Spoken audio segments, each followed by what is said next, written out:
Hello, Jayden. How are you? Good afternoon. Good morning on your side. How are you doing today? Hi, Rafael. I'm good. My name is Jayren here from Singapore. It's a lovely morning, and I definitely welcome you to come back to Singapore again. And if you are ever coming back, I'm here really to serve you and support your journey. Happy to have you back. Great. No, I really appreciate it. We have here everyone watching. We have Jayren Theo from Singapore, and as he mentioned, we had a conversation prior, and I lived in Singapore when I was a kid, so I definitely want to go back. I know it's changed a lot. For everyone watching, we have then Singapore represented in this conversation. Thank you, Jayren, for joining us. For the idea is to create a space to invite international experts from different markets around the world to talk about the cultural and communication aspects of doing business in their countries. And we have 7 questions we've asked all the interviewees, and we will start now. Jayren, thank you so much again for your time, and tell us a little bit more about you and what kind of work that you do, please. Right. So my background has been engineering, and from engineering, I went on to the startup ecosystem. I've been in a venture capital firm, a couple of family offices. Currently now, I'm running my own venture accelerator. Think of us as a venture development company. We are helping companies from East Asia, including Southeast Asia and Singapore, to look at new markets for growth. As particularly, these are companies that we have funded ourselves. So we're looking for market access for them. We look at three things to support our portfolio companies, which is capital, uh, customers, of course. I think that's most important. Capital, customers, and then competing talents. So I'll say these are the three things that will make or break a startup. Fantastic. Tell us the name. What's the name of the of your venture? Oh, Newman.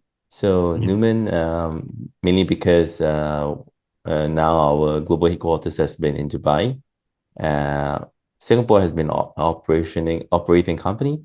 We've been doing that because we're looking at new markets outside of Singapore. A reason why we're doing that is pretty straightforward. Is because Singapore is a really small market. It's only 6 million people. So therefore we have to look beyond our shores. And I think why Dubai was because it's a relatively booming market in these recent years, and especially there are multiple flights as well from Singapore, and there's a lot of close relationship between the UAE and Singapore, and therefore we decided, hey, you know what, because of the market potential in the Gulf, in the Middle East region, and also likewise, Singapore is a very much of a global finance hub that it aspires to be. So therefore, we've been able to serve and support our portfolio companies in that region. And we are definitely looking for much more. We were able to connect with the local ecosystem, and they are very much how Singapore has been growing its ecosystem in the past 5 to 8 years. And we think, now is a great time to be there, and our companies from around East Asia will benefit from the opportunity we are giving them. Great, very interesting. You mentioned 2 things I want to highlight. First of all, I mean Singapore. I lived there when I was very young, but it's a very multicultural country by itself. It's very small, but you have a diversity in the country itself, right? Which is really interesting, and it's also positioned, like you just said, as a global hub for a lot of businesses, international businesses. So, congratulations on the work you're doing. I mean, it's fantastic, and you're expanding throughout the region and also other regions, right? The Middle East. So. I just want to highlight very nice your background, Gardens by the Bay, right? The background that you put Yes, for everybody to go and visit Singapore as well. So great, thank you. Thanks for the update. Moving to the it's second one of question. the Go ahead. yeah, just to add on to your point, it's Yeah. one of the locations that you'll see in the Hollywood movie Crazy Rich Asians. It doesn't mean that everyone in Singapore are crazy rich. It's just more of like, I think this, tourism has been the key revenue drivers for the country as well, and as well as finance. So this part of Singapore, Gardens by the Bay, has been one of the popular tourist attractions. And I personally love it as well. So I really enjoy hosting my friends here and happy to host you here when you're around. Well, absolutely. I want to go soon, very soon. Thank you. Thank you. Jayren, going to the second question, what are some things you recommend people to do or say when first meeting or speaking with a person in Singapore whom they might be interested in doing a project or business with? And also, what should they not do or say in this first encounter, right, that they have? Well, I think I would say for Singaporeans, we've been the entrepreneur spirit had been with us since our founding years. In fact, Singapore has been like a startup.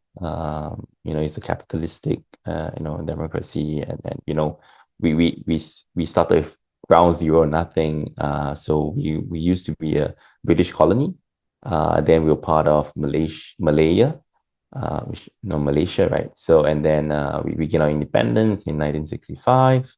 And since then, it's about the survival instinct. So everything was built up by our forefathers who are entrepreneurial themselves. And I think one thing you will be like, you just share that, hey, you know what, I just want to create value, and then what can you do here, or what would you like to work on? People are very much happy to interact and to hear ideas. I think that's one great thing. And of course, because English is our main operating language. And that's, I think, helps a lot with international audiences, um, visitors, entrepreneurs who are visiting this country. Great. And Jaren, perhaps something that you recommend someone not to do or say when they first meet someone local, just like a heads up. um, well, I guess we do not. Okay, I mean, of course, profanities and stuff, definitely please do not do that. In our culture, I think it's pretty similar. I guess one thing would be speaking ill of any race or religion, because Singapore is multi-racial, multi-religious society, and we do take pride in that, and we believe everyone has an equal standing opportunity to do well. Uh, uh, Meritocracy is one of our key value as well in terms of how we operate in Singapore. Excellent, excellent point. And I agree. It's so international and there needs to be respect, especially when you first meet someone as a potential partner or client. Thank you.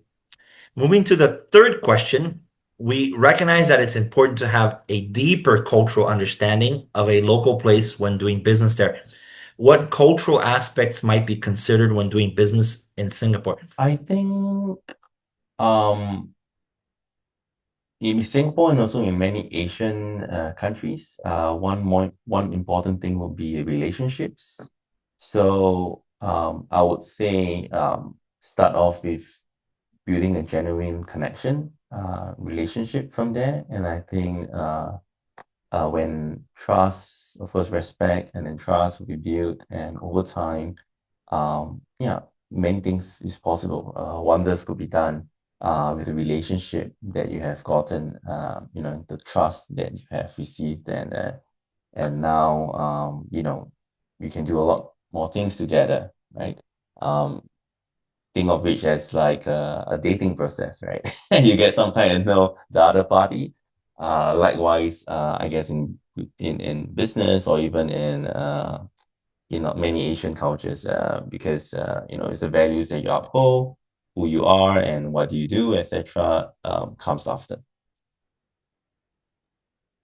Yeah, great. And also, just to dive in a little bit, that it's like you just mentioned, it's a multiracial country. Could you explain to our viewers what are the main um, cultures present, perhaps, in the country, so as a foreigner they can understand the dynamics, perhaps, in society, right?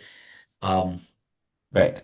So multi cultural, because we have the Malays, Indians, Chinese, Eurasians, or in Singapore, and also many other smaller, even we do have a Brazilian as well in Singapore, a small percentage, right? But typically the bigger four races are as such that I mentioned. Yeah, great. It's important for people to take note of that, and also who they're going to meet with, because these cultures come from have different religions as well. So it's important to know who your counterpart is as a potential partner or client on the ground. Thank you, Jayren. Moving to the fourth question. This is a little bit of an interesting. You have to guide everybody here to understand how communication works in Singapore.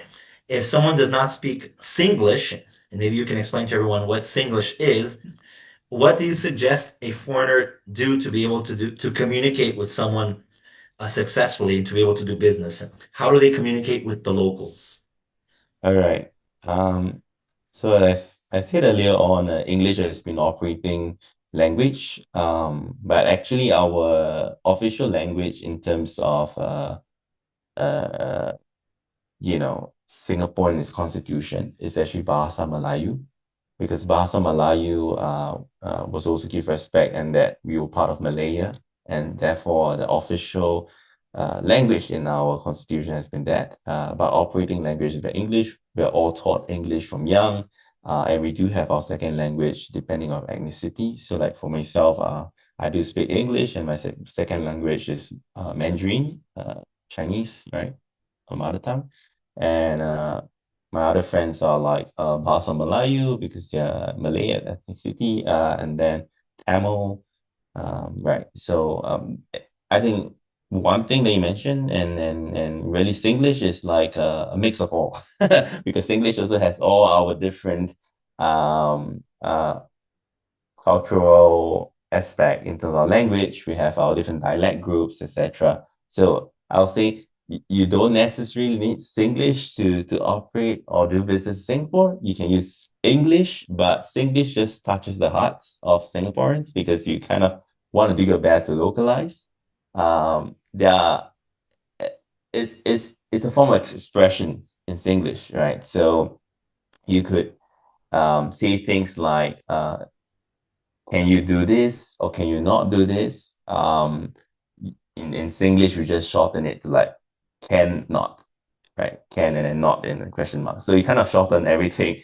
And you can also say things like there's a lot of ending notes like la, lor, le, yeah, so this helps you to so it express what you want to say in different. Yeah, I think the only way you would be able to really adapt to that would be you being here in Singapore to feel that, right? But maybe just one word for your audience would be kiasu, KIASU. Um, because we're scared to lose. So that's the literal meaning of it. So that's one of the words that people say about Singaporeans, kiasu. So these Singaporeans just want to win it all, which explains because you must think from our starting point, which I mentioned earlier on, is that we started from nothing. And as a small country with nothing, not even natural resources, humans are all that we have. So human capital. And for us to do well, it's either you are the best or you're nothing at all. So we always strive to do better. We may not be the best in everything we do, but we definitely want to learn from the best and we want to do better generations after generations. No, that's great. I having lived there, I saw this. I've seen this. The high performance, the dedication, the love of the country from the locals, because it is they started from zero. It's like you said, it was like a startup, they started from zero, and it's incredible how much the country evolved, even from the time when I lived there until now. So it's very impressive, and it's really due to the people. I mean, it's incredible. The education is one of the best in the world. I know that. But going back to the language, then let's remind everyone to do business. They can do it in English because I know the education. Everyone speaks English very well there, like yourself. But to get a little bit of connection with the locals, they learn a couple Singlish terms, which would be helpful. So to connect. That's great.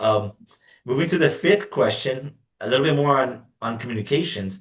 To get better results in visibility, or sales? What are your recommendations on the most effective ways to do marketing for products or services in Singapore? So someone coming from outside, what are your suggestions? How should they go about doing some marketing and sales to the local with the local public?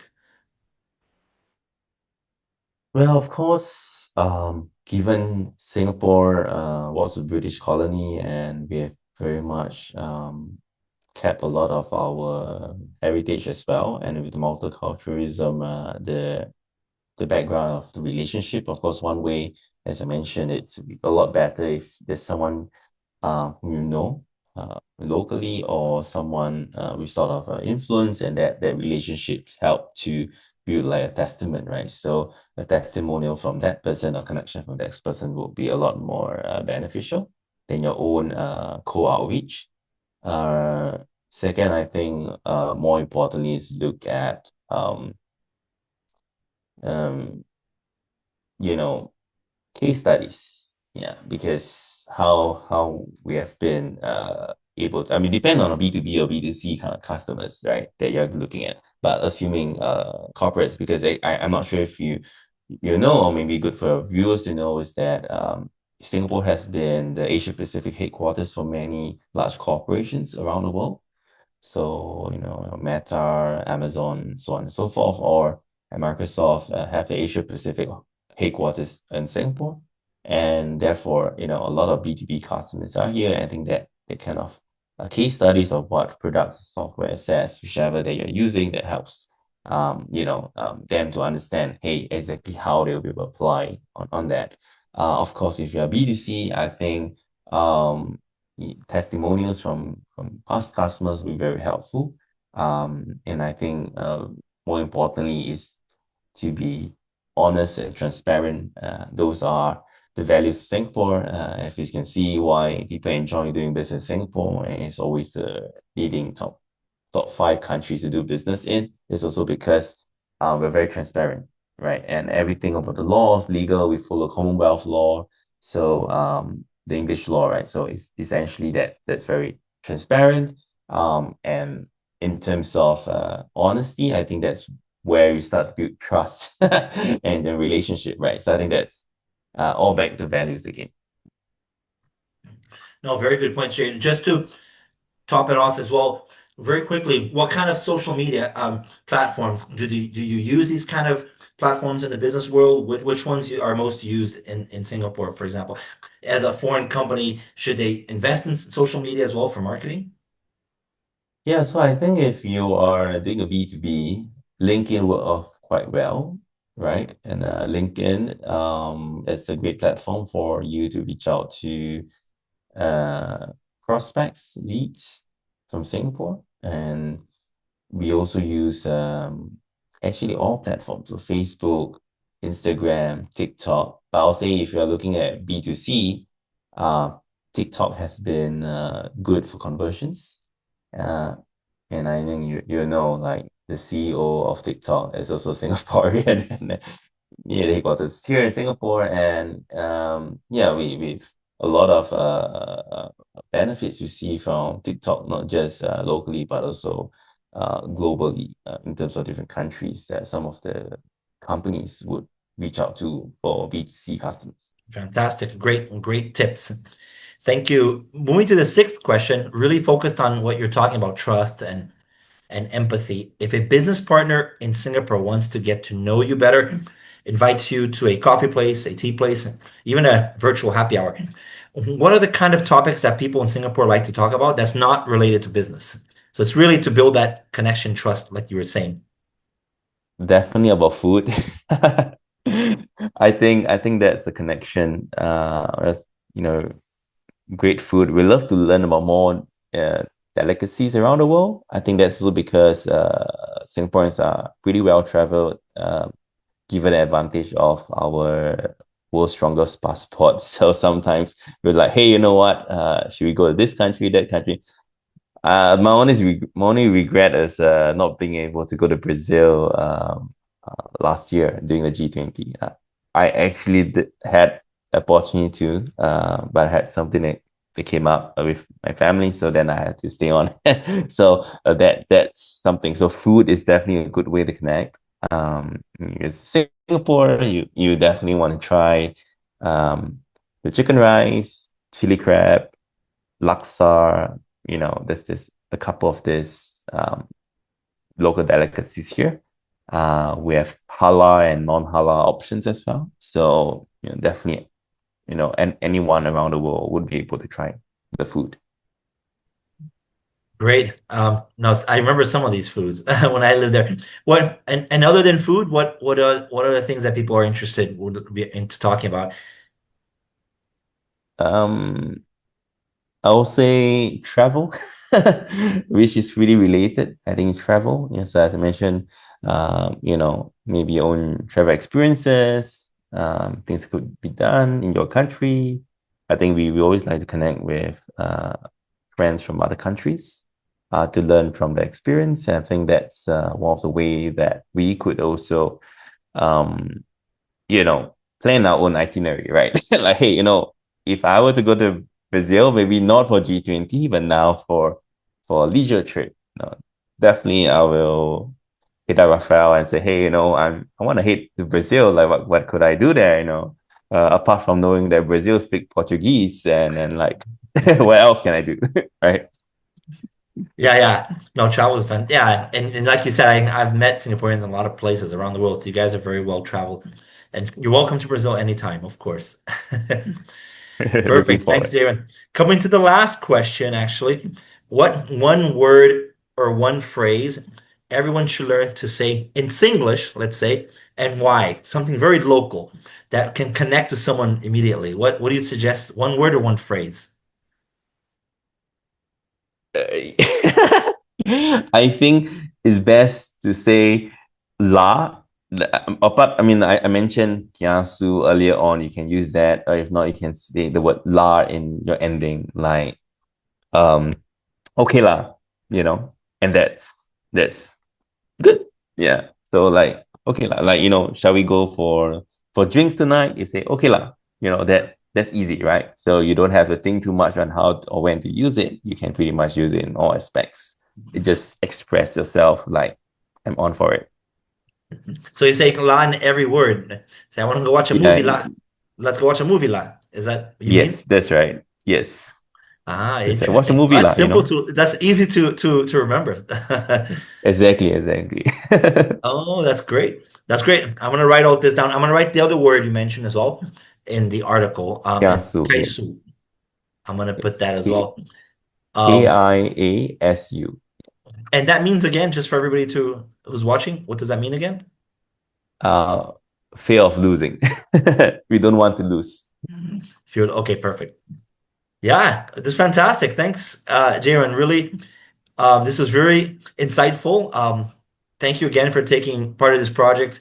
I hope also, well, this can benefit you as well and your opportunities. People watching can learn about your work. We will post information about you so they can contact you if you wish as well. Thanks for sharing your recommendations, experiences. Any final thoughts, comments for everyone watching about Singapore? I think maybe just to wrap up on how we also get connected. So I run Gen in Singapore. It's a non-profit organization. So Gen has been a great global network that we are part of, and we have guests from all over 190 over countries, and that's a great connection. And if anyone would like to head over to Singapore. Happy to definitely have a chat with you when you're here. Even help you with planning your itinerary when you're here, or before you're here, because spend like a week here in Singapore, many things to do. Visit the gardens by the bay, of for sure. One of your itineraries, you have an island called Sentosa, and yeah, great things to enjoy. I think don't just plan your journey when you're here in Singapore. And you should look at exploring around the region. So you have like um, Thailand, Indonesia, Philippines, Malaysia, Vietnam, Laos, Myanmar, Cambodia, Brunei.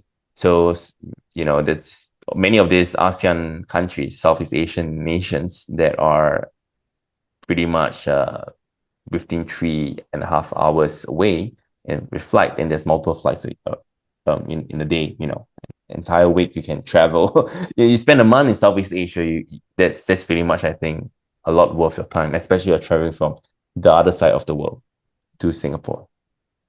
No, it's a very good recommendation. I mean, your location, you're close to, you're really relatively close to all these other countries you mentioned. So it's great. It's not only for business wise as a hub, like you said, but for personal travels, it's also a great location. So you can't, whoever's going to Southeast Asia cannot forget to stop by Singapore for sure. Yeah, Um, and from here you can get on many international flights yeah. to the US and Europe, Middle East, Japan, Korea. Yeah. Great. Thank you so much, Jayren. Really inspiring. Very good to learn more about the cultural aspects of Singapore. And thank you so much for your time. I really appreciate it. Thank you. Bye. Thanks for this opportunity and look forward to seeing you soon in Singapore. See you. Thank you. Bye.